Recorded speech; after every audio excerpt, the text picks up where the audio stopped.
over here. Hey, been picked out of the pack, boy. You're about to have a new home.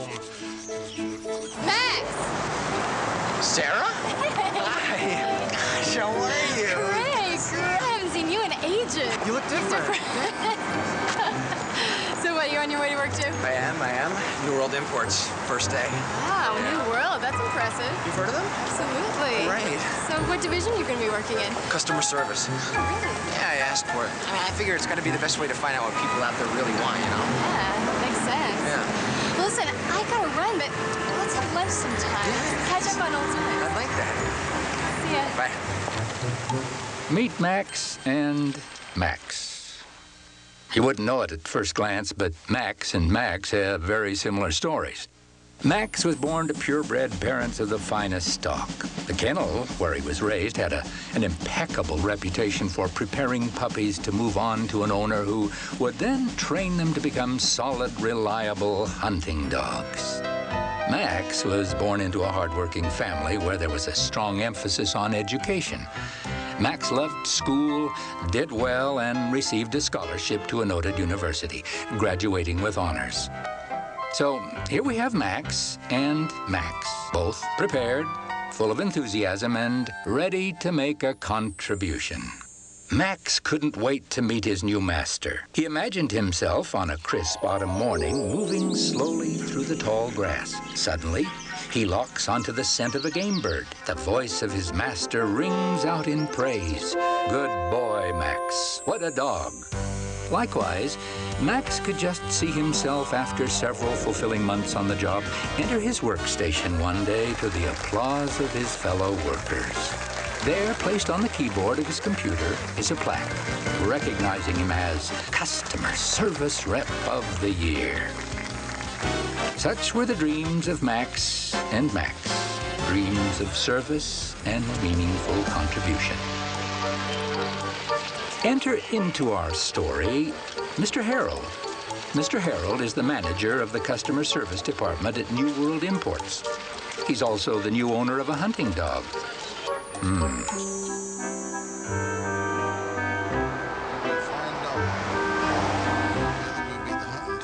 When Mr. Harold picked up Max, it was a happy occasion.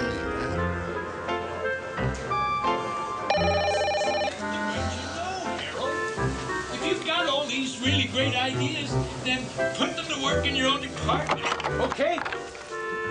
Likewise, when Max arrived at New World on his first day, Mr. Harold greeted him in an atmosphere of great warmth and welcoming.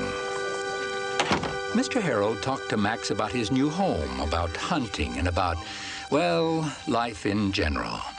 Max listened. In his office, Mr. Harold told Max about the company's goal to put the customer first. Service, he said, as he showed him a nice custom version of the department mission statement hanging on his wall. And Max listened. Time went by. You ready to work on our basic skills this morning, boy? Max learned quickly. Sit, stay, lie down, front. All these were performed without hesitation. More than anything else, I want you to learn to stay on the lawn. Got that? I didn't buy you to go running and jumping in the water any old time you want. That's for me to decide. Then why did you buy me? He thought. Meanwhile, Max became intimately familiar with the higher meaning of practices and procedures. And they request something that falls outside of the guidelines. What do you say? I say I'm sorry, ma'am, or sir, but company policy doesn't allow me to do that. What is that referring to in this case, sir? Doesn't matter. It doesn't? Absolutely Then not. why did you hire me, he thought.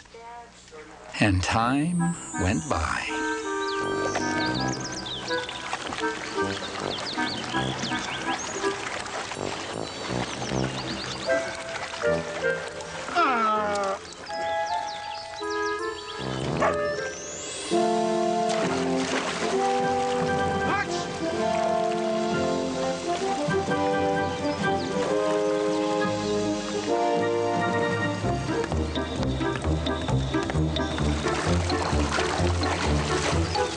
I told you not to leave the lawn. Now, what are you doing down here? Now, you get right back up on that lawn before I take a newspaper to you. Go on, you get. Get up on that lawn. Max was stunned. All he had on his mind was helping Mr. Harold. He had all this breeding, all this built-in know-how to put to use. The hat falling in the water was the perfect opportunity to be of service. So why is he so upset? He wondered.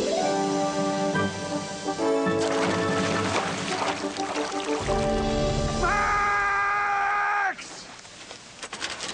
Front. Yes, sir? Sit. Sit? Have a seat. Oh, of course, sir. Thank you, sir. Tell me about DeWalt Travel Associates. Oh, yes. Ann DeWalt herself called me to tell me that she hadn't received the luggage shipment. This was the second time, and she was headed to Europe for the big travel show.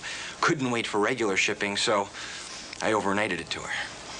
I know all that part. What I want to know is why did you do it? Why? Yes, why? Because when she called, shipping was on a shift change. So? So I couldn't get anyone to answer. So? So after I finished here, I went down to shipping myself, found the right line, and arranged for the overnight shipper to pick it up. You're missing the point of my question. I don't care about all the hoops you jump through. I just want to know why did you do that? Service, service, service, sir. Don't quote company policy to me, young man. There's a larger issue here. I agree. In fact, I wanted to know if I could make a few departures from company guidelines, maybe for a 30-day period or so, track the results and see if the callback and referral margins go up. And maybe we could set you up on your own floor. Hire support staff, create a new line item in the corporate budget. Get your own job figured out first, Max. Then you can start worrying about mine, okay? Yes, sir. Now, Mr. Harold wasn't really a bad man, you see. In fact, he was really quite average.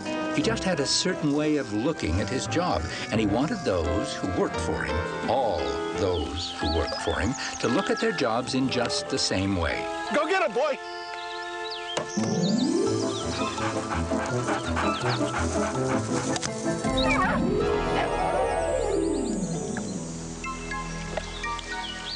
Discipline, boy. Discipline. And so, Most as important time went quality by, of great hunting Max dogs. learned exactly You gotta what learn Mr. it. Harold wanted, Even if it's and the he did hard it. way. Likewise, Max put his all into following what seemed to be the real New World guidelines of customer service.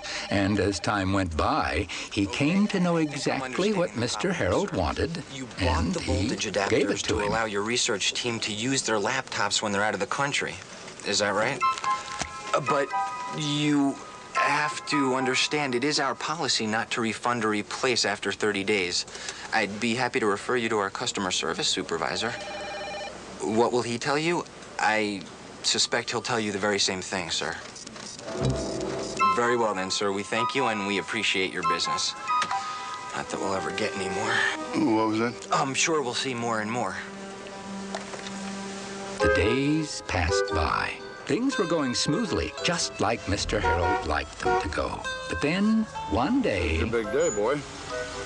You're going out in the fields. You're going to learn from the pros. So, you're going to get a chance to finally show what you can do. Oh, it's a challenge, I admit.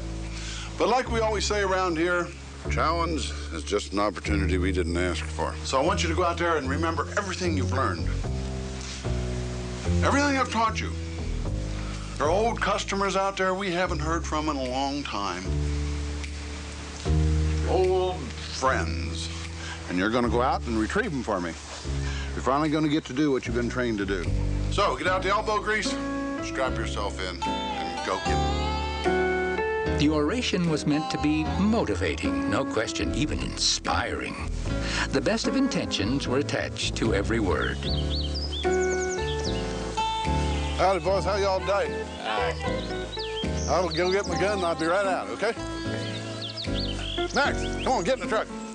Max was truly excited to go out to the fields and flush out game, but he wouldn't leave the lawn.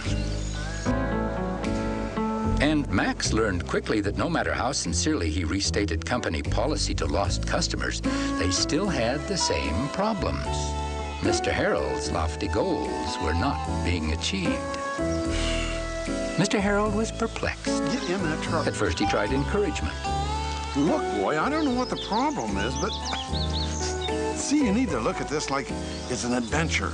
That more than anything else is fun, because with each old customer you talk to on that phone comes an opportunity to make a new friend. Yeah, but they all hate me. Oh, I remember you. No, you're the one who said no. I understand, I do, but see those guys? They want to go. They're ready to go. And see their dogs? Their dogs are ready to go. You don't see those dogs lying around with their chins on the ground, do you? The question I'm starting to ask myself now is, why am I paying you the kind of money I'm paying you when this is what I get in return, huh? Can you answer me that? You are supposed to be the best that money can buy. And look at you. I give you your big chance, your big opportunity to show what you can do, and this is what you do with it? Come on. There's all that brains and education and ambition you walked in here with a few months ago.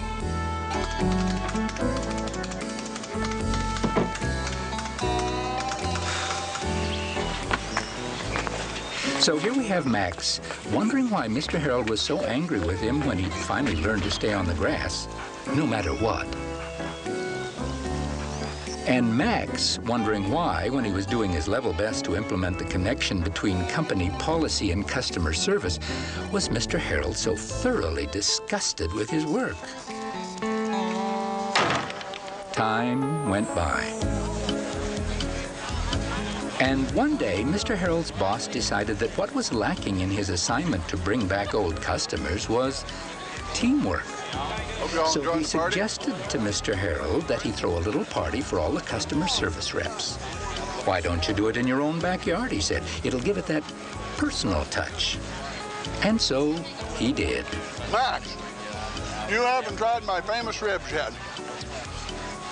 Well... They'll melt in your mouth. Best thing you ever ate. My hunting dog, and I use the term loosely, loves them. So, if the dog likes them, well, then I should like them. Makes sense. Thank you, sir. Yes, well, I hope you're enjoying the party. Hey, everybody, come on down here and let me show you what I've been working on all summer. The party was a real success. Mr. Harold was particularly pleased. I just needed to get these people to like me, he thought. Now, when I chew on them, they'll know it's nothing personal. Yeah. Dandy, huh? Yep. Can't have a boat without a hat. All right? How do you like this? Took me 3 months. Sit here at your tiller.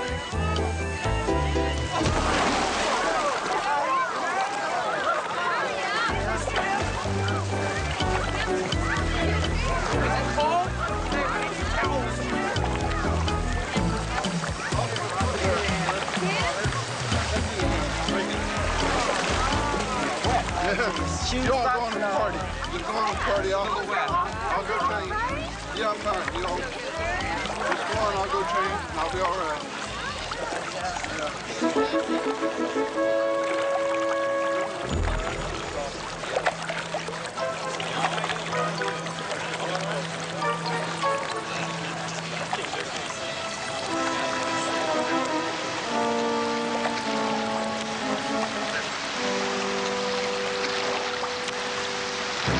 You must know something about that hat that I don't.